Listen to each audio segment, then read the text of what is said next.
बिस्मिल्लाहिर्रहमानिर्रहीम। अस्सलाम वालेकुम स्टूडेंट्स। बच्चों, आज हम रिपेयरिंग ऑफ ब्रोकन बोन्स को देखने जा रहे हैं।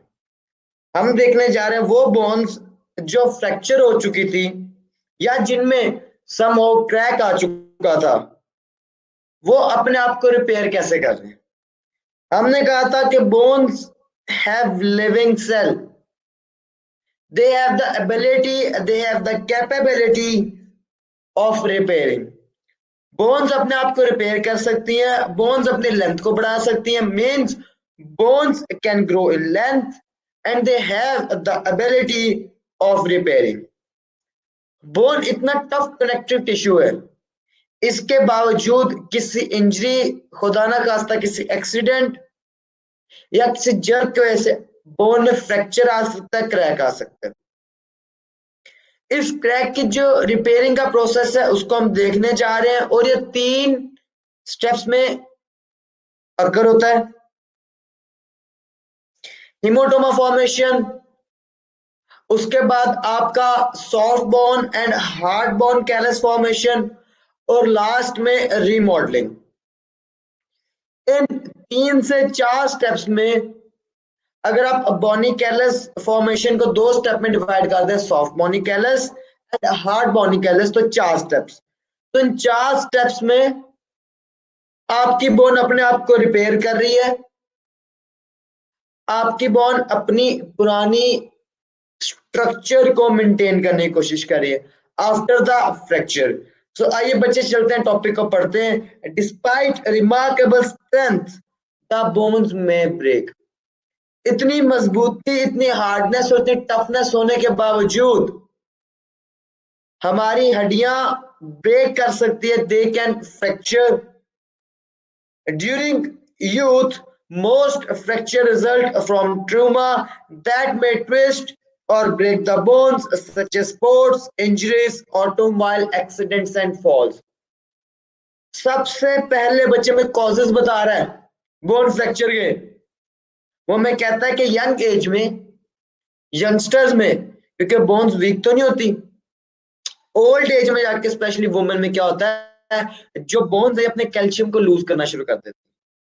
So, इससे बोन्स हो जाती है वीक और पोरस, तो उसमें फ्रैक्चर आने के चांसेस ज्यादा हैं।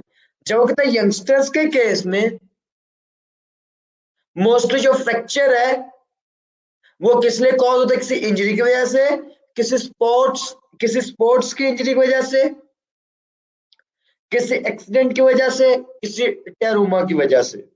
तो यार रीजंस हमारे पीछे फ्रैक्चर के पीछे की। In old age, bones become thin and weak, hence fractures occur more frequently. वो कहता है फ्रैक्चर के चांसेस ओल्ड एज में ज्यादा है। क्यों? क्योंकि ओल्ड एज में बोन्स हो जाती हैं वीक। अब अगर बोन्स वीक हो चुकी हैं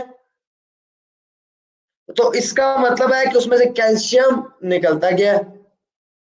कैल्शियम तो बोन्स को हार्ड बना रहा था, तो अगर कैल्शियम की कमी होगी तो बोन्स को फ्रैक्चर करना, बोन्स को ब्रेक करना ज्यादा इजी। खुदा ना खास्ता अगर कोई फ्रैक्चर हो गया तो सबसे पहले उसको अलाइन करना है। जो बोन डिसलोकेट हो गई है उसको वापस अलाइनमेंट में लाना है दूसरी बोन के सामने। क्यों? ताकि जब रिपेयरिंग हो तो बोन अपना पिछला पुराने वाला स्ट्रक्चर मेंटेन करके रखे, उसकी अलाइनमेंट ठीक हो, बोन कहीं बेंड या फोल्ड ना हो जाए, कहीं उसका स्ट्रक्चर टेढ़ा ना हो जाए। अगर स्ट्रक्चर टेढ़ा हो गया तो हमें बोन की रिपेयरिंग का फायदा नहीं हुआ।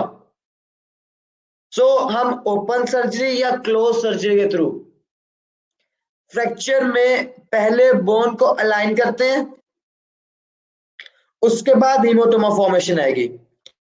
सो fracture is treated by reduction which follows a realignment of the broken ends of the bone. ये प्रोसेस है बच्चे रिडक्शन का।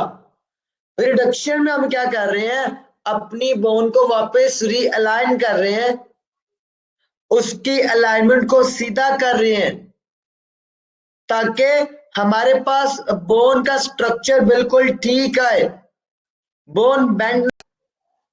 So there are two types of reduction, closed and open reduction. अब बोन की जो अलाइनमेंट है हम दो तरीकों से कर सकते हैं, ओपन रिडक्शन या close reduction. In closed reduction, the bones ends are fixed back to their normal position by physician head without cutting the skin.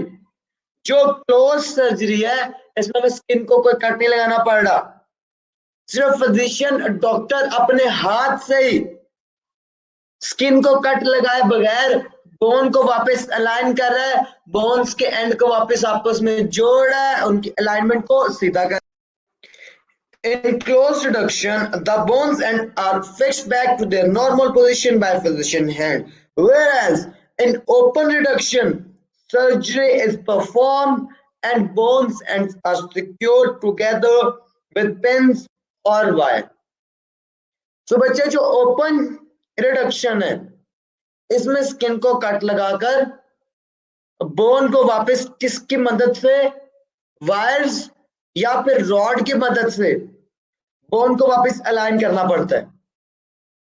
क्यों? क्योंकि अब बोन ज्यादा फ्रैक्चर हो चुकी है, एक जगह से ज्यादा जगह से टूट चुकी है.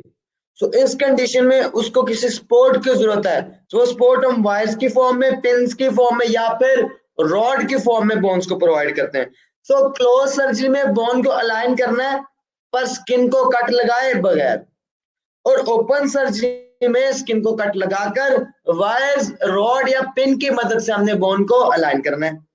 After broken bone is reduced, it is immobilized to allow healing process to begin. अब जब आपने बोन को अलाइन कर दिया तो अब इस बोन को हिलाना नहीं है. क्यों? ताकि इसकी अलाइनमेंट खराब ना हो जाए. जो डॉक्टर रिकमेंड करते हैं आपने इस, लेट्स सपोज अगर बाजू में फ्रैक्चर है तो इसकी मूवमेंट कम से कम करनी है, ना होने के बराबर, ताकि आप हीलिंग प्रोसेस को शुरू होने का टाइम दे और साथ ही साथ अपनी बोन को रिपेयर होने का टाइम दे, ताकि आपकी बोन अपने आप को हील करे, अपने आप को रिपेयर करे. तो इस को अगर आप हिलाएंगे तो उससे अलाइनमेंट खराब होने का खतरा है. So after the bone is reduced, it is immobilized to allow the healing process to begin. Healing time is about 8 to 12 weeks, but it is much longer for the weight bearing bones. Long bones और weight bearing bones के लिए जो healing का process है वो 8 से 12 हफ्तों से ज्यादा भी जा सकता है. मतलब कि नॉर्मली 2 to 3 मंथ्स में जो आपका फ्रैक्चर है वो रिपेयर हो जाता है. जबकि अगर वेट बेरिंग बोन है, जैसे बच्चे लेग्स की बोन, ये हमारी पूरी बॉडी का वजन बर्दाश्त कर रही है, they are the weight bearing bones. तो इनको 12 वीक्स मतलब 3 महीने से ज्यादा का टाइम भी लग सकता है. But it is much longer for the weight bearing large bones, bearing bones and for bones of elderly people because of their poor circulation of blood. वो कहता है जो हमारी वेट बेरिंग बोन्स है खास करके यंगस्टर्स में, उनको तो 8 से 12 हफ्ते से भी टाइम ज्यादा लग सकता है, जबकि जो ओल्ड पीपल है उनमें ब्लड की सर्कुलेशन होती है कम.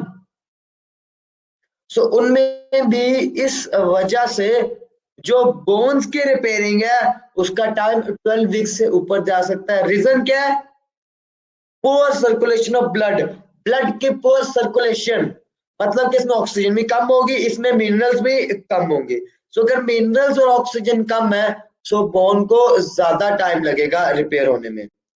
अब बच्चों में कहता है जो फ्रैक्चर है इसकी रिपेयरिंग 4 स्टेप्स में होती है. नंबर 1 बच्चों का हीमोटोमा फॉर्मेशन. तो आइए चलते हैं देखते हैं what is haematoma formation. When a bone break, जब एक हड्डी टूट जाती है, the blood vessels in bone itself and perhaps in surroundings are torn resulting in haemorrhage. हड्डी जब टूटती है आसपास मसल भी है, आसपास ब्लड वेसल भी है. सो हड्डी के टूटने से क्या होता है, जो आसपास के ब्लड वेसल्स हैं वो भी ब्रेक कर जाते हैं या वो रप्चर कर जाती हैं. उनसे ब्लड बहना शुरू हो जाता है और इस प्रोसेस को हम कहते हैं हेमरेज का। आपने कॉमनली हेमरेज से रिलेटेड लफ्ज सुना होगा ब्रेन हेमरेज। ब्रेन में मौजूद ब्लड वेसल से खून का बहना आप ब्रेन हेमरेज कहते हैं। सो जब एक हड्डी का फ्रैक्चर होता है, हड्डी अपनी लोकेशन से इधर उधर हुई, रिजल्ट में होता क्या है, जो हमारे आसपास के ब्लड वेसल्स हमारी बोन के वो भी रप्चर होते हैं, खून का बहाव शुरू हो जाता है। इस प्रोसेस को हम नाम देते हैं हेमरेज का। अब हेमरेज से जो आसपास ब्लड निकलेगा वो हड्डी के आसपास जमा भी होगा, ब्लड वेसल्स के इर्द गिर्द जमा भी होगा और क्लॉट भी कर जाएगा, जमेगा भी और इकट्ठा भी होगा। So as a result of hematoma, a mass of clotted blood forms at the fracture site. वो जगह, वो लोकेशन जब फ्रैक्चर हुआ था, वहां पर ये ब्लड इकट्ठा हो जाएगा और क्लॉट कर जाएगा। Soon after, bone cell deprived of food begin to die and tissue at the fracture site becomes swollen and hence painful. Bone टूटी, आसपास के ब्लड वेसल्स भी टूट गए, सेल की डेथ भी हुई और ब्लड क्लॉट कर गया। इस ब्लड क्लॉटिंग की वजह से अब ना बोन्स के टिश्यूज के पास और ना ही आसपास के सेल के पास फूड मटेरियल पहुंच पा रहा है, ना ब्लड ठीक से पहुंच पा रहा है, ना ऑक्सीजन पहुंच पा रही है, ना फूड मटेरियल पहुंच पा रहा है, ना ही मिनरल्स पहुंच पा रहे हैं। तो सेल्स की डेथ होना शुरू हो जाती है। वो एरिया, फ्रैक्चर वाला जो एरिया है वो स्वेल होना शुरू हो जाता है और हमें पेन फील शुरू हो जाती है। क्यों पेन फील हुई, क्यों वो फ्रैक्चर का एरिया स्वेल हुआ? क्योंकि सेल की डेथ हो रही है। किस वजह से? उन तक proper food material, proper minerals, proper oxygen नहीं पहुंच पा रही, ब्लड क्लॉटिंग की वजह से। और ब्लड क्लॉटिंग किस वजह से हुई थी? हेमरेज की वजह से। हेमरेज किस वजह से हुआ था? बोन के फ्रैक्चर होने की वजह से।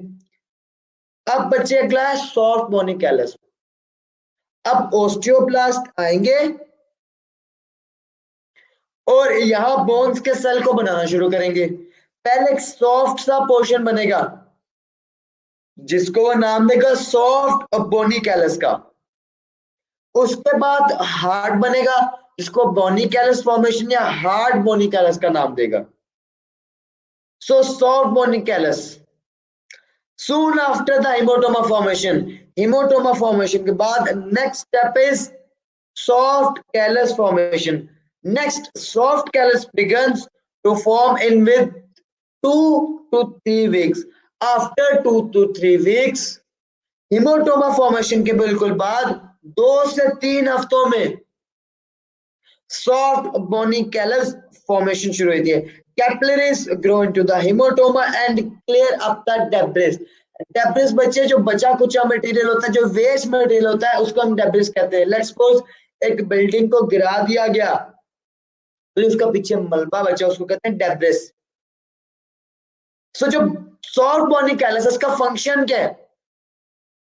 ये क्या कर रहा है कि जो ब्रेन हेमरेज के से ब्लड क्लॉट हुआ था उसमें वापस कैपिलरीज के रास्ते को हमवार कर रहा है, उसमें वापस कैपिलरीज को ग्रो करवा रहा है, कैपिलरीज को रिपेयर करवा रहा है। Capillaries grow into the haematoma and clear up the debris. और ये कैपिलरीज में ब्लड का फ्लो शुरू हो जाएगा और ये ब्लड का फ्लो आहिस्ता आहिस्ता क्या कर रहा है, वहां जो मलबा है, वहां जो वेस्ट मटेरियल, डेड सेल की बॉडीज है, उनको वहां से ब्लड के थ्रू वापस निकालता जा रहा है और जगह को क्लियर करता जा रहा है ताकि बोन रिपेयर हो सके। Fibroblast and osteoblast migrate into the fracture site to construct the bone. Short bony callus बना, ब्लड कैपिलरीज बनी। कैपिलरीज ने क्या किया, जो हिमोटोमा फॉर्मेशन है, जो कि डेब्रिस है, उसको आहिस्ता आहिस्ता रिमूव करना शुरू किया। इस मौके को देखते हुए फाइब्रोब्लास्ट और ओस्टियोब्लास्ट, ऐसे सेल जो बोन के सेल को बनाते हैं, जिनको हमने नाम दिया था ओस्टियोब्लास्ट का, फाइब्रोब्लास्ट और ओस्टियोब्लास्ट आते हैं और मैन्युफैक्चरिंग साइट पे। इसको मैंने मैन्युफैक्चरिंग साइट क्यों कहा? क्योंकि अब यहां हम बोन्स के सेल को बनाने जा रहे हैं। जो फ्रैक्चर की जगह थी वहां पर आकर ओस्टियोब्लास्ट और फाइब्रोब्लास्ट ने बोन के सेल को बनाना शुरू कर दिया. So osteoblast and fibroblast at the fracture site began the construction of bone. तो ओस्टियोब्लास्ट ने आके बोन की फॉर्मेशन मतलब कि ओस्टियोसाइट्स की फॉर्मेशन को शुरू कर दिया. नेक्स्ट स्टेप है बच्चे हमारे पास हार्ड बोनी formation, hard bony callus formation, या फिर जिसको हम बोनी कैलस फॉर्मेशन का नाम भी देते हैं. Osteoblast and osteoclast continue to migrate inward rapidly and gradually convert the soft bonus या the soft callus into the bony callus. Osteoblast और osteoclast क्यों कहा गया? Osteoclast तो डिस्ट्रॉय करते हैं सेल को, तो बच्चे जो एक्स्ट्रा सेल बन चुके हैं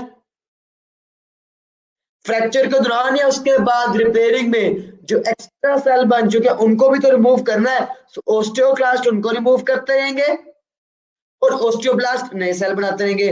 सो osteoblast and osteoclast continue to migrate inward. जो फ्रैक्चर की असल लोकेशन थी हेमोटोमा के अंदर से एंटर होते हुए फ्रैक्चर की असल लोकेशन तक पहुंचते जाएंगे.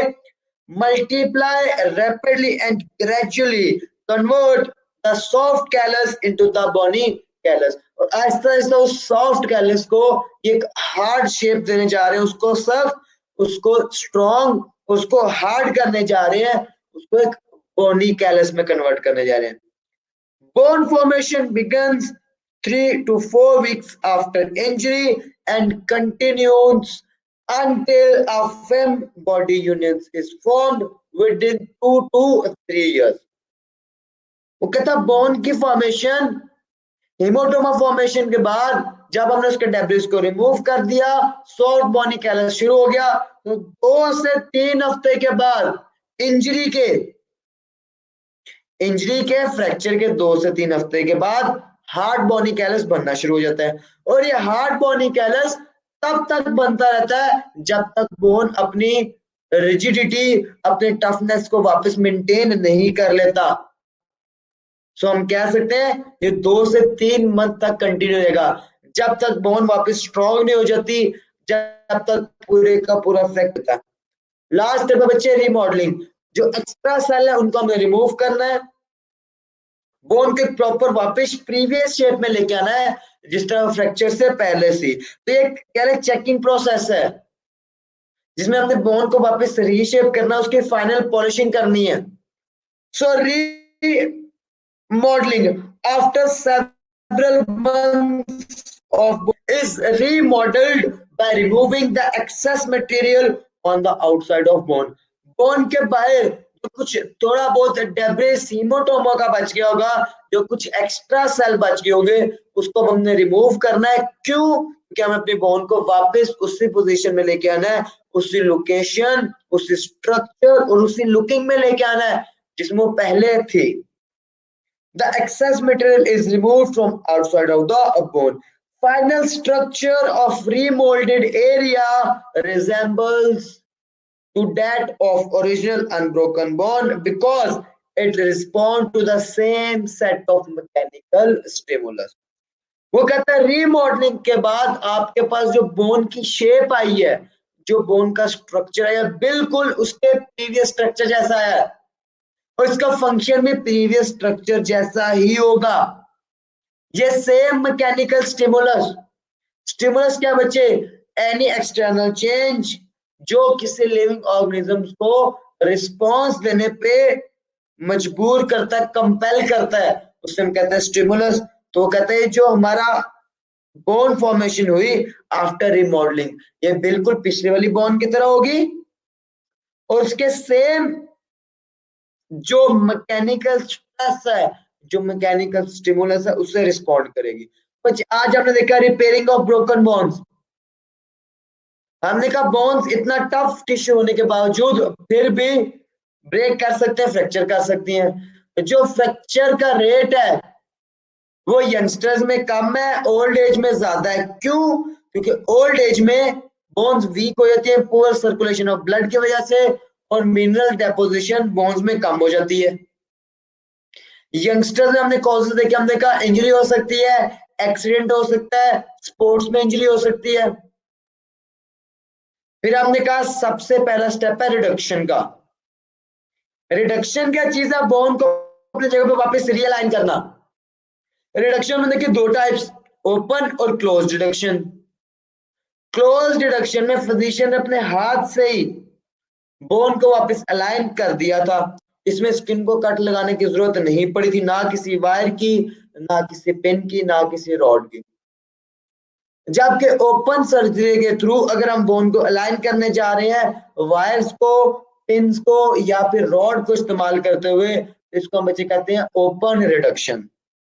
रिडक्शन के बाद आपने अपने उस बोन को इमोबिलाइज कर देना, उसकी मूवमेंट को रोक देना है, ऑलमोस्ट जीरो कर देना है, ताकि आप अपनी बोन के सेल्स को मौका दें, वो अपने आप को हील कर सके, रिपेयर कर सके। अगर आप बार बार मूवमेंट करेंगे तो बोन की अलाइनमेंट खराब होने का खतरा है। बोन की फॉर्मेशन चार स्टेप्स में हो रही है। पहला था हिमोटोमा फॉर्मेशन। हमने जब फ्रैक्चर होता है, हड्डी अपनी लोकेशन से हिलती है, आसपास की ब्लड वेसल्स रप्चर हो जाती है, सेल्स की डेथ हो जाती है। जो ये ब्लड का फ्लो है, जो ब्लीडिंग है, उसको हमने नाम दिया हेमरेज का। ब्लड क्लॉट कर जाता है और हमें पेन फील होती है और हमारा वो एरिया स्वेल कर जाता है। नेक्स्ट स्टेप आता है soft bony callus formation. Soft bony callus formation में क्या होता है कि हमने ओस्टियोब्लास्ट और फाइब्रोब्लास्ट भेजा आफ्टर 2 to 3 वीक्स। ये जाके आहिस्ता आहिस्ता वो जो डेब्रिस है हेमोटोमा का, उसको रिमूव करना शुरू करते हैं और बोन को उसकी शेप, बोन्स के सेल बनाना शुरू करते हैं। इसके बाद था hard bony callus. Hard bony callus के कह उसमें मिनरल्स को डेपोजिट करेगा, उसके साथ साथ इसको एक टफनेस और रिजिडिटी प्रोवाइड करेगा। लास्ट में रीमॉडलिंग, हमने एक फाइनल चेक, फाइनल पॉलिशिंग करनी है कि जो एक्स्ट्रा आउटसाइड बोन के मटेरियल उसको रिमूव करना, और अब हमारी बोन अपने प्रीवियस शेप में आ चुकी है, सेम मैकेनिकल स्ट्रेस को रिस्पॉन्ड करेगी। तो बच्चे ये था आज का हमारा लेक्चर, उम्मीद करता हूँ क्लियर होगा। इंशाल्लाह मिलते हैं कल, तब तक के लिए बच्चे अपना ख्याल रखिएगा। अल्लाह।